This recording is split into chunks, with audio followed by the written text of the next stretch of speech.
இந்த உலகில் இருக்க வேண்டிய யானை முதல் எறும்பு கடை 84 லட்சம் ஜீவராசிகளுக்கும் படியளக்கும் கத்த நான் அல்லவா சுவாமி? நீங்கள் படியளக்கும் கத்தந்தான் என்று கூறவில்லை. ஆமா, இந்த உமா பார்வதாவின் சரிபாதி என்று நீங்கள் புரியவில்லையா சுவாமி? இருந்தாலும் நீங்கள் முன்பு இருந்தது போல கிடையவே கிடையாது சுவாமி. என்ன மனமாற்றமா உனக்கு? உண்மைதான் சுவாமி. இல்லை இல்லை, எதற்காக தெரியுமா? என் மீது அதிகப்படியான பாசமும் பற்றும் உங்களுக்கு கிடையவே கிடையாது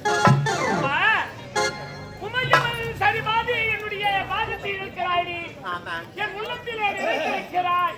உமா மகேசன் என்று தானே சொல்லுகிறார்.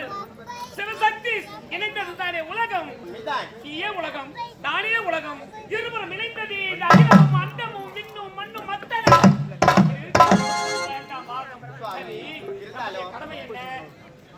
அது தினமும் நம்ம கோரி எந்த பாமர மக்கள் ஓடி வருகிறாரோ அவர்களுக்கு காட்சி அளிப்பதுதான் வழக்கம் சுவாமி. தேடி நாடி ஓடி